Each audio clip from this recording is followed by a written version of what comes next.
Let's talk about resilient restaurant business strategies that you could use to supersize and grow your business. Sharon Horne-Ellstrom here.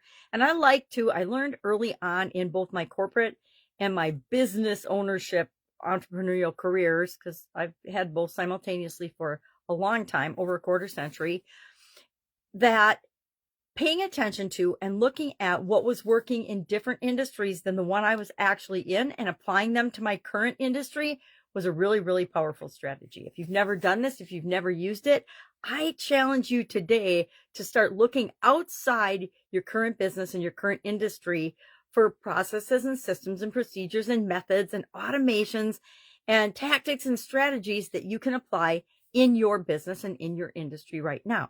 Because most everybody else is not doing this. And one of the fastest ways to be successful at anything is to be willing to do what other people aren't doing or aren't willing to do. And sometimes that involves digging in, doing your homework, and looking around and applying things and testing them and tweaking them in your business and in your industry. Actually, I was going to say, if you want to really supersize and grow your business, it's almost imperative that you do that. So I like to look at the restaurant industry because it is a very dynamic, ever-changing, ever-growing industry. It's very impacted by popularity and trends and politics and everything else. Supply chains are always a challenge. Labor forces are a challenge for that industry, just like many other industries. So we can seek answers in other industries that we're just missing because we have a type of group think. It's like when you're in a certain profession, you tend to think like everyone else in that profession, but you don't think like someone in another profession. You can do this internally inside your business and in a corporation if you have a corporate job, or you can do this outside. I've done it in both the corporate world as well as the entrepreneurial small business to big business world. But resiliency is probably just like consistency, an absolute core value to make a part of your repertoire, your brand, etc. So what are some ways that the restaurant business is resilient that we can learn from? They are, many of them, in the process of joining the political thought of reducing carbon footprint. Now, I'm not going to tell you how I actually feel about the whole carbon footprint thing because that's my business and no one else's. But I do agree with some of the things that businesses like restaurants and the restaurant industry and the food industry are doing that further and make the world a better place, right? I'm all about making the world a better place. If you want to call it climate change or carbon footprint reduction, you call it whatever you want. I'm going to call it making the world a better place. And we can do that by local sourcing, finding and doing things like farm to table for a restaurant. Well, what are things that you can do like that in your industry? Is there a local manufacturer that could actually manufacture parts of your product or service or something for you or do something for you versus going to another country to have that done? Making decisions that are based on what's best for the world, not necessarily what is the least expensive. Lots of businesses, and I've been guilty of this as well, tend to get bids on something and go with the lowest bid, not looking at and ensuring that all of the bids are apples to apples and that everybody's included the same things in their proposal and in their bids. We want to optimize our energy use. And I say I grew up in manufacturing for the most part. I've always loved manufacturing. And some of the things that I talk about and the strategies that I talk about, manufacturing just does. We document processes and systems. We share information. Okay, not all businesses. We don't share from with competitors, but within our business, we're pretty good at capturing the knowledge and then sharing that knowledge and teaching people and training people on how to apply it and continuously improve, how to improve quality of everything we do, all of our processes and systems, not just the quality of our end product, because that is one little teeny piece of the whole quality function. So local ingredients, optimize energy. Okay, so that's what I was talking about. We optimize energy use. We reduce resources. We find faster, easier, more efficient, more effective ways of doing everything on a continuous basis. We have systems in place that we automatically audit and check and review on a regular basis to make sure that we're continually improving. We reduce waste whenever possible. I from my corporate background and even before, have a automatic waste reduction mentality, just like I have an automatic process systems and efficiency mentality. It's just kind of ingrained in who I am now. So when I look at something or at a system, I just see the places where the holes are and the leaks are, or the bottlenecks are. And you can do that too, just through practice, right? Look around your company with a new set of eyes.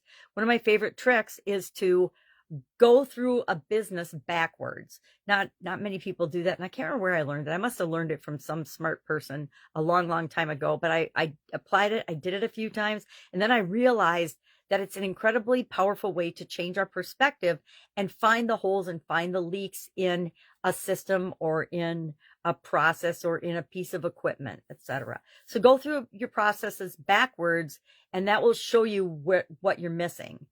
Listen to your customers and their quality complaints and results, and any complaints or feedback that they have for you, because that is, again, one of the fastest, easiest ways to give people what they want is ask them what they want. We want to, of course, and that's a way to build brand loyalty. We want to be building our brand. And so whenever crazy things happen in the world, like COVID, or I was talking about emergency action plans yesterday and crisis leadership, when something bad happens to our business or our area, there's a loyal group of people that will pull behind us and help us get back on our feet. So we want to align with our ideal customers' values. Their core values will generally be the same as our core values, because that's how we get loyal brand members and people that are loyal to our brand, including us, including our employees. We want to attract millennials and Gen Zs to our restaurants. Now, I'm obviously a baby boomer, and I have a couple millennial children. I don't really know anything about Gen Z, not the target, not the audience that I personally work with. But if you've got a restaurant business, a local area restaurant business, that's going to be really important to you. So you have to ask yourself, are millennials and Gen Z, is that my target audience? And do I need to find ways to attract them? That's one of the things we can learn from another industry. What are some of the things that restaurants are doing now to attract these clientele, these groups of people? Or could you align strategically and join forces with one of the restaurants that are working really well and have them be an influencer for you, or do some kind of a marketing or a joint venture with them to reach that audience?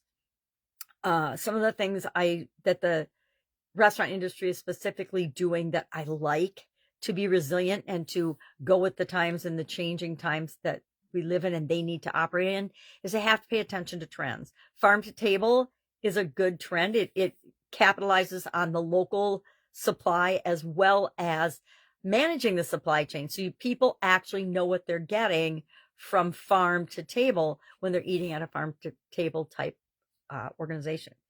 Locally sourced products, again, especially with restaurants and places, it's so much more economical to get locally sourced products than it is to bring them in from China or bring them in from South America. It just makes sense. Again, waste reduction as well. I don't know, restaurants, and maybe they're still there. And I'm sure there are some that cater to this and do this, but restaurants tend to have absolutely gargantuan serving sizes. And that's an area that they can test and work on to improve so that there isn't so much waste. Because in the restaurant industry, guess what? There is a ton of waste. So any process, anything you can do to reduce that waste. Same in the food industry as a whole. There are huge quantities of waste that people can't even imagine. I worked for a industrial bakery, and we had literally $500,000 worth of waste every single month because the products weren't perfect or up to our quality standards. What do you do with all those things? And you'd think it'd be really easy to give it away to charity, but I'll tell you, I spent 3 years working on setting up systems with charities to utilize the products that weren't perfect. And that was actually harder than my regular job was at that organization. I was the vice president of quality, and it was harder to give away products and services in a timely manner and get the logistics done than it was to do the whole rest of my job. And that's saying a lot. And then finally, we want to find ways to be energy efficient. And guess what? All of our businesses and all of us in our lives and homes should be doing that, right? Oh, I use the should word because we all want to make the world a better place. All right, that's all I've got today. Love to know, what are you doing to make sure that your business is resilient no matter what comes up? It's a crazy year this year. Hopefully we'll never see a crazy year like COVID year again, but it's possible, right? So let's make sure that we've got systems and plans and processes in place, that we're learning from other industries, and that we're doing what we can do to not only survive, but thrive no matter what happens. All right, have an awesome day. I will be with you tomorrow with another interesting strategy that you could apply to supersizing and growing your business right now. Have a great day.